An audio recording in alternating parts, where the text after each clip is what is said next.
Good morning everyone. So, recording na naman tayo. So far, so good.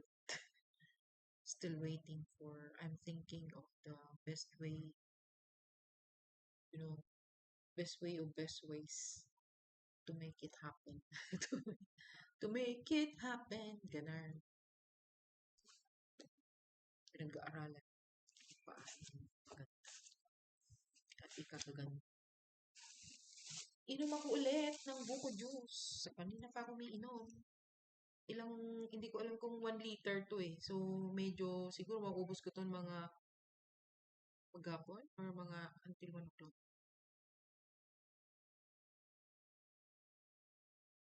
Yun. Kasi ihi ako ng ihi. Kanina pa. Kunti pa lang nainom ko. Siguro mga ano to, mga 500 ml. Kasi yung isang baso, di ba 250 ka mo na yung isang baso. So, isang baso na ako kanina. So, may isa pang baso. Pero marami pa. So far, so good. Ano na ang mga bali-balita dyan? Ayun, naalala ko na yung napanood ko about kay yung sa, ano na nga yung teleserye dati na nagkaroon siya, yun, namatay na siya, di ba si Sanchay, yon ano, nagkaroon siya ng, parang may pneumonia and influenza. Yun, yung pumunta siya ng Japan. Yun. Akalain mo so maybe kasi I don't know, kasi mahirap mahirap speculate. Pero yun ang balita. So meaning, when it comes to influenza, pero bakit may pneumonia siya? No? Nagkaroon siya ng pneumonia. So, ang sa akin lang resistensya and a flu vaccine and a pneumococcal vaccine. Kami kasi ngayon dito sa Tayug may libreng flu vaccine sa lahat ng mga taga dito. Hindi ko alam kung kasama yung mga ibang lugar. Basta ang alam ko mga taga Tayug lang.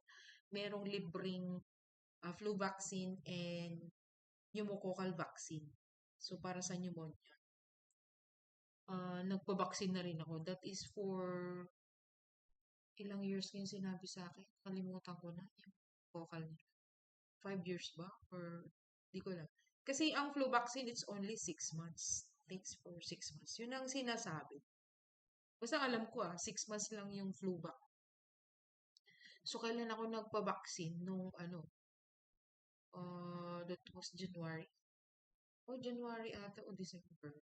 O January yun. Importante yun.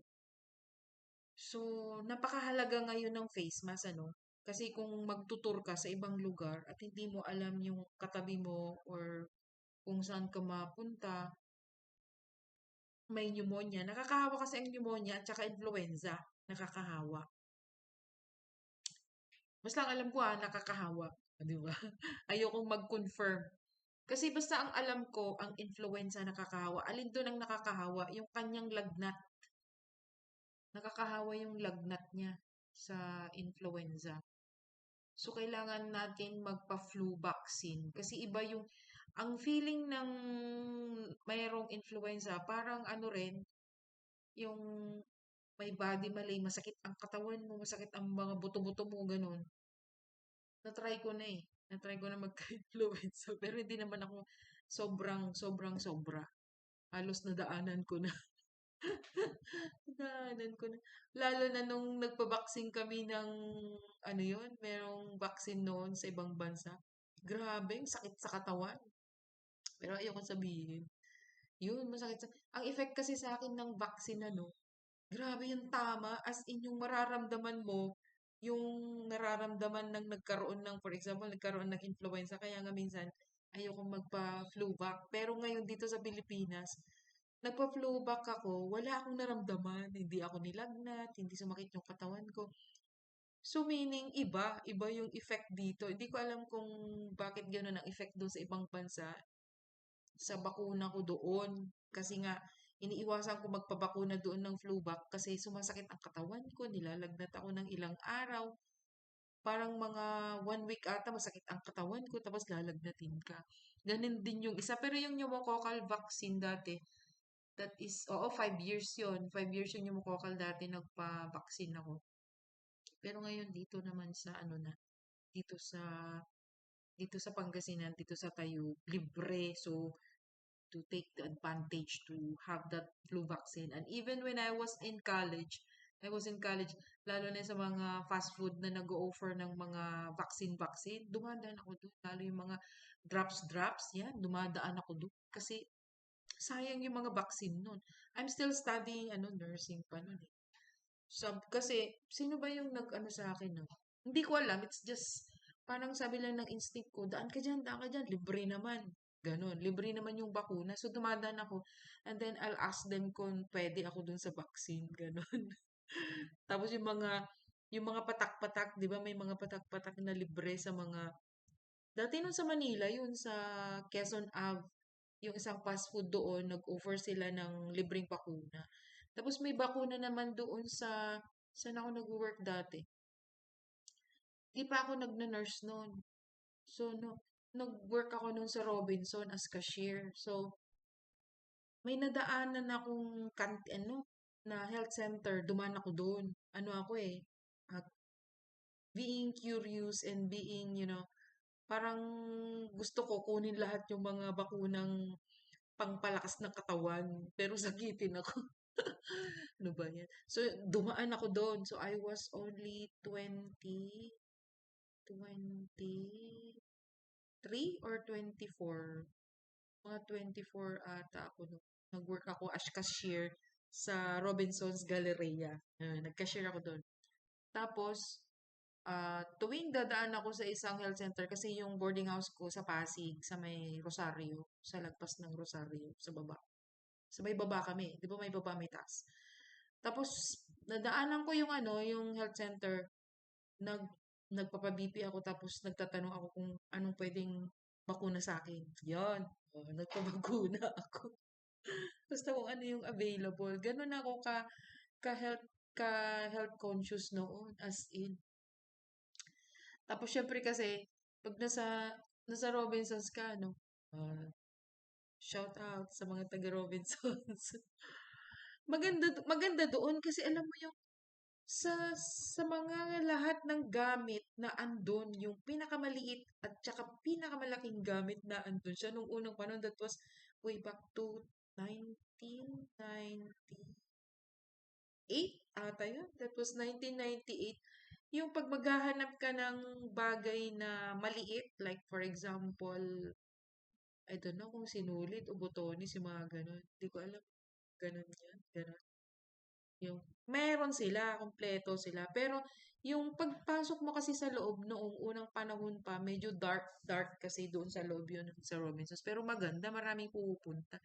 As in, napakasaya doon eh. Parang smooth lang yung work doon. Napaka-smooth doon ang work compared doon sa isa. Kasi nag-SM din ako. Nag-SM din ako. Actually, ang first job ko is sa cosmetic surgery somewhere here in Quezon Ave. So, ang ginagawa namin dyan is, syempre, cosmetic surgery, yung mga nagre-rhinoplasty, yan, yung mga ginagawa doon. Ang price pa noon ng rhinoplasty is mura pa. It's like 30 plus or 40,000 ata yun. Tapos, pero babayaran niya I don't know, nakalimutan ko na. Tapos yung nose bridging, 16 yata noon, 16 taon noon. Unang panahon, that was 1996. So, ayun, kakagraduate ko lang yun ng college, ng work na ako agad.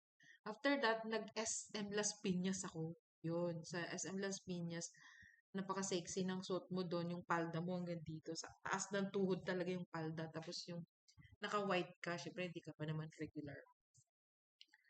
Yun, doon, napaka-challenging ng work. So, you have to go there. Kasi may first shift, may mid shift.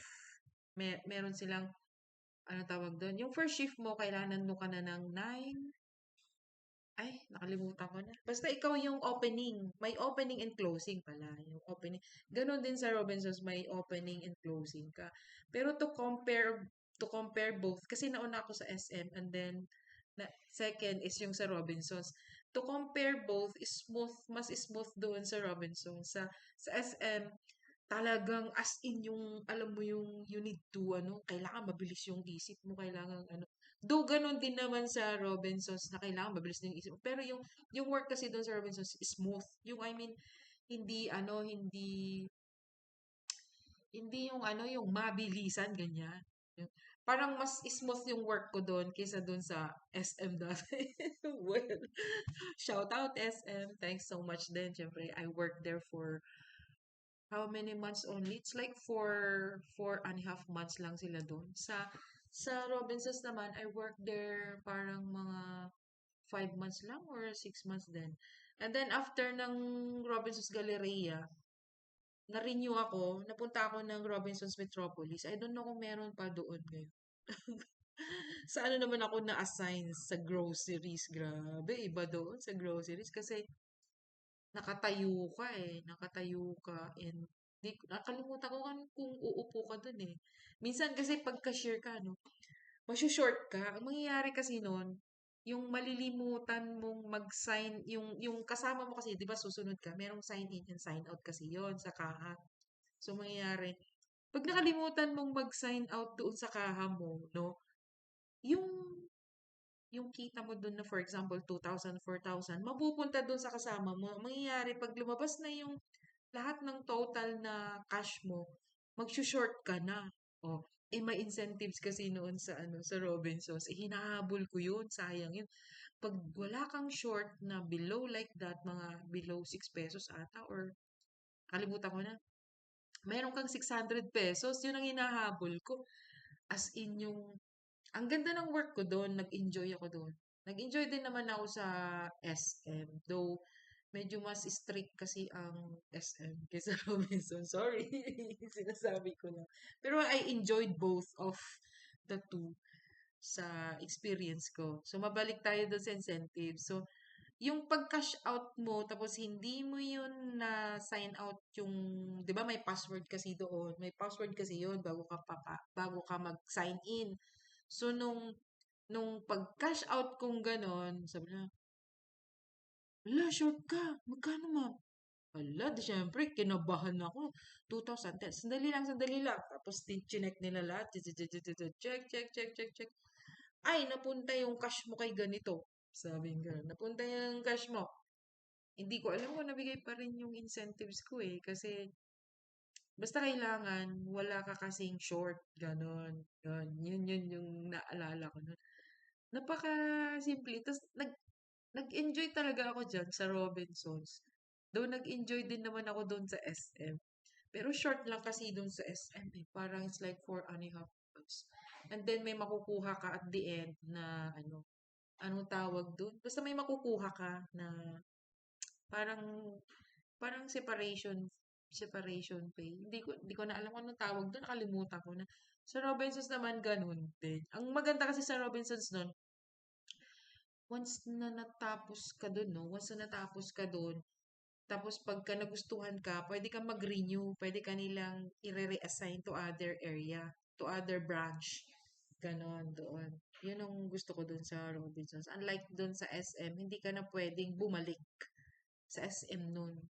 Pagka natapos na yung contract mo at hindi ka, walang permanente kasi sa sa SM. Once you finish your contract noon na, hindi ka na mare-renew. Sa Robinsons naman, um, tatawag ka lang kung mare-renew ka kasi may evaluation yun eh. Sa evaluation mo kung pwede kang mag-renew. Yun. Na-renew ako dun sa sa Robinsons Metropolis. Grabe, dun sakit sa likod dun eh kasi ang daming syempre groceries, 'di ba? Daming bumibili. Minsan naman dun yung kaha ko kasi no, yung kaha kasi doon, malambot yung keyboard. Yung niya, yung sa may keypad niya. Pag nagkamali ka doon, nagdo-double yung price. So, kailangan magpapadelete ka, tatawagin mo na yung supervisor mo. Nakailang beses ako kasi ang bilis-bilis ko kasing mag-punch. Ay, ang bilis kong mag-type. Yun yung, ako yung isa sa mga eh. Yun yung mga isang ano ko, yung talent ko eh. Sabi ganun. Hindi. Pero nasushort ako ah. Nasushort ako. Hmm, ganun po. Masaya kasi sa tuwing, tapos minsan ano, may naalala pa ako no. Yung galing kasi ako doon sa tita ko, doon ako nakatira sa Pasita. Kalahin mo, hindi pa ako nakaplansya, di binilisan ko. Nilakasan ko ngayon yung plancha. Nasunog yung uniform ko. Di, ginupit, ano, inililip ko yon tinupi ko. Di, ang taas. Sabi nila gano'n, uy! Sabi nila gano'n, nagbagong buhay ka na.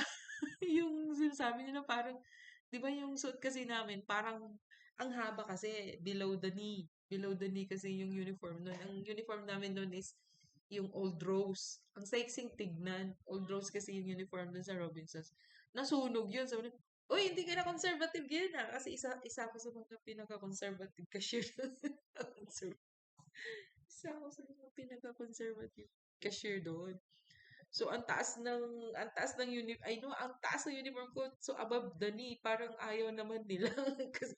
Kasi nasunog po. Sabi ko gano'n. Kasi hindi pwede. Kailangan below the knee yung uniform. Hindi pwedeng tataas. Wala akong choice kasi na-late na ako eh. Ilan ba yung uniform ko dati? Kasi dalawa ata yun. Pagpapalit-palitin mo lang, hindi pwedeng, pag kukuha ka may bayad yun. Pero I enjoyed it. I enjoyed being cashier. Pero nag-ano na ako, nag-decide na ako nun na to resign or hindi na ako magko-continue kasi sasabihin mo agad doon kung pwede ka na mag-continue to mag-renew. Eh, sabi ko, I have to go home na.